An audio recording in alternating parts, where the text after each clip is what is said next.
ایک دن کی بات ہے، ایک چھوٹے سے گاؤں میں دو بہن بھائی رہتے تھے جن کا نام علی اور سارا تھا۔ علی اور سارا بہت شرارتی لیکن دل کے بہت اچھے بچے تھے۔ انہیں نئی مہمات پر جانا اور مختلف جگہیں دریافت کرنا بہت پسند تھا۔ ایک دن علی اور سارا گاؤں کے باہر کھیل رہے تھے کہ اچانک ایک جادوئی درخت کے نیچے ایک روشنی چمکی۔ دونوں نے حیرت سے اس روشنی کی طرف دیکھا اور قریب جا کر دیکھا کہ وہاں ایک چھوٹی سی پری بیٹھی ہے۔ پری نے مسکرا کر کہا، ہیلو بچوں، میرا نام لالی ہے اور میں جادوئی دنیا کی پری ہوں۔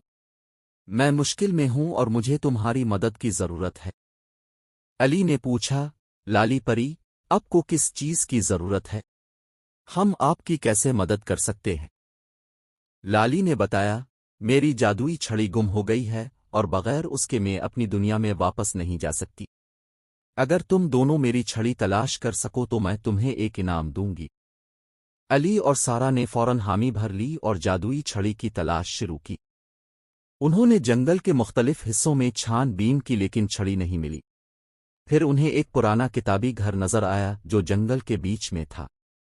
انہوں نے سوچا کہ شاید چھڑی وہاں ہو سکتی ہے۔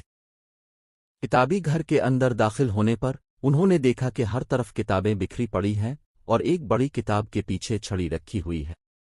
لیکن وہاں ایک بڑی مچھر بھی تھا جو اس چھڑی کی حفاظت کر رہا تھا۔ علی نے سارا سے کہا، ہمیں ہوشیاری سے کام لینا ہوگا۔ میں مچھر کو مشغول کرتا ہوں اور تم چھڑی لے کر بھاگ جاؤ۔ علی نے مچھر کو باتوں میں الجھایا جبکہ سارا نے چھڑی اٹھا لی اور دونوں جلدی سے باہر نکل آئے۔ جب وہ باہر پہنچے، لالی پری نے خوشی سے اپنی چھڑی واپس لی اور کہا، تم دونوں نے میری بہت مدد کی ہے۔ اب میں واپس اپنی جادوئی دنیا جا سکتی ہوں۔ لالی پری نے اپنی چھڑی سے جادو کیا اور علی اور سارا کو ایک خوبصورت باغ دکھایا جہاں ہر طرف پھول اور خوشبوئیں تھیں۔ اس نے کہا، یہ باغ تمہارے لیے انعام ہے۔ جب بھی تم یہاں آنا چاہو، بس اس چھڑی کو زمین پر رکھ دینا۔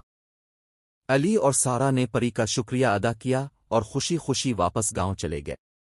اب وہ جانتے تھے کہ بہادری اور مدد کرنے سے ہمیشہ خوشی ملتی ہے۔